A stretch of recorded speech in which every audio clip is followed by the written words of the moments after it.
नमस्कार, विद्या fitness point YouTube channel में आप सभी का स्वागत है। जैसा कि आप सभी जानते हैं कि विद्या फिटनेस पॉइंट डायबिटीज को कंट्रोल करने वाले आसनों की सीरीज लेकर आया है। जी हाँ, डायबिटीज को कंट्रोल करने वाले आसनों में फर्स्ट आसन मैंने आपको मंडूकासन के बारे में बताया था। लास्ट वीडियो मंडूकासन का है, जिसकी लिंक नीचे दी गई है। नेक्स्ट आसन मैं आपको बताने जा रही हूँ नौकासन। जी हाँ दोस्तों, नौकासन डायबिटीज को कंट्रोल करने वाले आसनों में बहुत ही महत्वपूर्ण आसन है। इस आसन का पूरा प्रभाव आपके पेट पर पड़ता है। जब आप इस आसन को फाइनल पोजीशन में होल्ड करते हैं तो आपके पेट में आप वाइब्रेशन महसूस करेंगे, जिसका ज्यादा से ज्यादा प्रभाव आपके पैंक्रियास पर पड़ता है और साथ ही ये आपके लिवर, इंटेस्टाइन और ऑयल डाइजेशन सिस्टम को भी इफेक्ट करता है। आज हमारे साथ इस वीडियो में जुड़ रही हैं हमारे इंस्टीट्यूट की मिसेस जयश्री उपाध्याय मैम, जो कि काफी टाइम से हमारे इंस्टीट्यूट पर निरंतर योगाभ्यास कर रही हैं और आसनों के अभ्यास से उन्हें काफी शारीरिक और मानसिक फायदा पहुंचा है। वह यहाँ आने से पहले भी अपने आसनों का अभ्यास करती थी, लेकिन यहाँ आने के बाद उन्हें पता चला कि किस प्रकार से आसन साइंटिफिक तरीके से करना चाहिए, उनमें क्या क्या सावधानी रखनी चाहिए और किस प्रकार से हम अपने शरीर की क्षमता का विकास कर सकते हैं। तो जानते हैं नौकासन के बारे में। नौकासन किस प्रकार किया जाता है, उसके क्या फायदे होते हैं और क्या सावधानियां आपको नौकासन करते समय रखनी चाहिए। नौकासन पीठ के बल लेटकर किया जाने वाला आसन है। इस आसन को करने से पहले आप बिल्कुल सीधे पीठ के बल लेट जाएं। अपना ब्रीदिंग नॉर्मल करें, सांस की गति नॉर्मल, गहरी सांस लें और सांस छोड़ते हुए धीरे धीरे spine and legs, upper body और लोअर बॉडी को उठाएं। क्षमता अनुसार इस आसन में रुके, निगाहें पैर के अंगूठे पर and slowly down. Deep breathing, गहरी सांस लें। शवासन की पोजीशन में, रिलैक्सिंग पोजीशन में आप गहरी सांस लें। अगेन फिर से आप इस आसन को रिपीट कर सकते हैं। दोनों पैर मिले हुए, दोनों हाथ मिले हुए, गहरी सांस लें। सांस छोड़ते हुए फिर से उठें, आप होल्ड।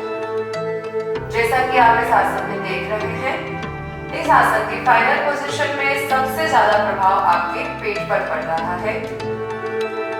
पेट में आप वाइब्रेशन महसूस करेंगे।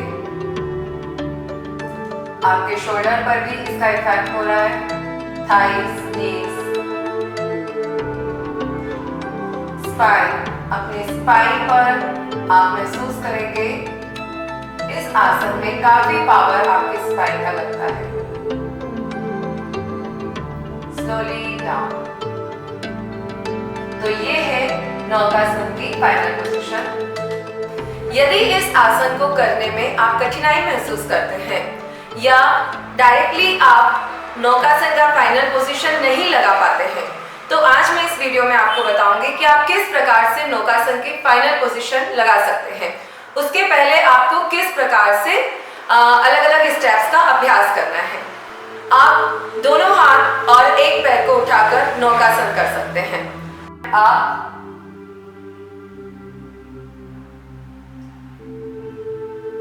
10 सेकेंड होल्ड करें and slowly down. Deep breathing, गहरी सांस लीजिए। अब आप फिर से गहरी सांस लीजिए। सांस छोड़ते हुए दोनों हाथ और लेफ्ट लेग को उठाइए। क्षमता अनुसार उसमें रुके। कोशिश कीजिए 5 से 10 सेकेंड तक आप रुके and slowly down. So first step में आप इस प्रकार से इसका अभ्यास 5 टाइम्स या 10 टाइम्स कर सकते हैं। 5 time right leg, 5 time left leg से 10-10 सेकेंड की अगर आप होल्डिंग करेंगे तो धीरे धीरे आपके शरीर की क्षमता बढ़ जाएगी।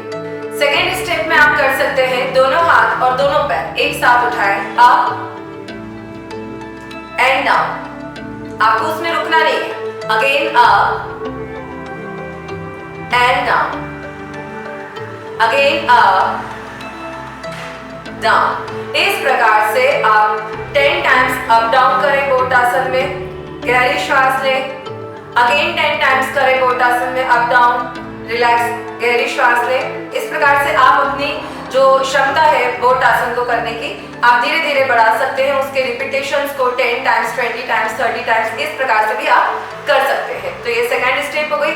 थर्ड स्टेप में मैं आपको बताऊंगी कि यदि आपके नेक में या शोल्डर में पेन रहता है और आप नौकासन के फायदे प्राप्त करना चाहते हैं तो आप उसे किस प्रकार से कर सकते हैं। यदि आपको सर्वाइकल पेन है तो आप सिर्फ दोनों हाथ और पैर उठाएं, गर्दन को ना उठाएं, सिर्फ दोनों हाथ उठाएं और दोनों पैर उठाएं और रोक कर रखें। आप देखेंगे इस अवस्था में भी आपके पेट पर काफी असर हो रहा होगा, काफी प्रभाव आपके पेट पर पड़ेगा इस अवस्था में भी। यदि आप नौकासन करते समय आपके बैक में बहुत लोड आ रहा है और आपको कमर दर्द हो रहा है तो आप दोनों हाथ अपनी कमर के नीचे रख लें, दोनों हाथों को इस प्रकार से, और कमर को सपोर्ट देते हुए सिर्फ लेग्स एंड स्पाइन को उठाएं। अप, स्पाइन को उठाइए, अप, हाँ, देखिए अपने पैर के अंगूठे को। तो जब आप नौकासन करते हैं और आप महसूस करेंगे आपकी कमर में दर्द हो रहा है या आप नहीं रुक पा रहे हैं तो आप इसे इस प्रकार से भी इसका अभ्यास कर सकते हैं। Down, again up, down. इस प्रकार से आप इसे 4 से 5 बार रिपीट कर सकते हैं। 10 सेकेंड की होल्डिंग के साथ एंड रिलैक्स इन श्वास। धीरे धीरे जब आपकी स्पाइन की पावर बढ़ेगी तो आप दोनों हाथ सामने सीधे रखकर भी नौकासन को कर सकेंगे। And then final position 5th step में आप दोनों हाथ और दोनों पैर उठाकर नौकासन कर सकते हैं। आप इसमें रुकने की क्षमता अपना 10 सेकेंड होल्ड करें, धीरे धीरे 20 सेकेंड एंड धीरे धीरे 30 सेकेंड। इस प्रकार कम से कम आपको 30 सेकेंड इस आसन की फाइनल पोजीशन में होल्ड करना है। नौकासन पेट की चर्बी को कम करने के लिए सबसे बेस्ट आसन माना गया है और इसीलिए ये पैंक्रियास पर बहुत ही ज्यादा प्रभाव डालता है, क्योंकि जब हम आसन की फाइनल पोजीशन में रुकते हैं तो हमारा जो पूरा पेट मींस जो नाभि वाला एरिया है उस पर बहुत ही ज्यादा प्रभाव पड़ता है और आपके पैंक्रियास पर बहुत ज्यादा दबाव पड़ता है। पैंक्रियास धीरे धीरे एक्टिव होना स्टार्ट होता है और इंसुलिन का सिक्रेशन धीरे धीरे स्टार्ट हो जाता है। साथ ही इस आसन से आपको गैस, कॉन्स्टिपेशन, एसिडिटी में भी बहुत ज्यादा लाभ मिलता है। इस आसन को करने से आपका स्पाइन बहुत ही मजबूत बनता है, क्योंकि इस आसन में जब आप स्पाइन को सीधा रखकर होल्ड करते हैं तो आपके स्पाइन की जो ऑल वर्टिब्रास होती हैं और जितनी भी नर्व आपकी स्पाइन से जा रही हैं उन सभी की क्षमता धीरे धीरे बढ़ने लगती है। नौकासन में जब आप दोनों पैरों को उठाकर होल्ड करते हैं तो उसका प्रभाव आपके थाइस, आपकी नीज पर भी पड़ता है और साथ ही यह आपकी बॉडी के लोअर पार्ट को भी बहुत ही मजबूत बनाता है। ओवरऑल देखा जाए तो नौकासन या बोट आसन आपके संपूर्ण शरीर को बहुत ही ज्यादा प्रभावित करता है। इस आसन के नियमित अभ्यास से आप अपनी नाभि के आसपास जमा फैट को आसानी से कम कर सकते हैं। नौकासन, जिन्हें स्लिप डिस्क हो उन्हें नौकासन का अभ्यास नहीं करना चाहिए, अन्यथा उनके कमर में दर्द बढ़ सकता है। सर्वाइकल पेन वाले, जैसा मैंने बताया है उस तरह से इसका अभ्यास कर सकते हैं, लेकिन यदि फिर भी उन्हें दर्द बढ़ता है तो वे इस आसन का अभ्यास ना करें।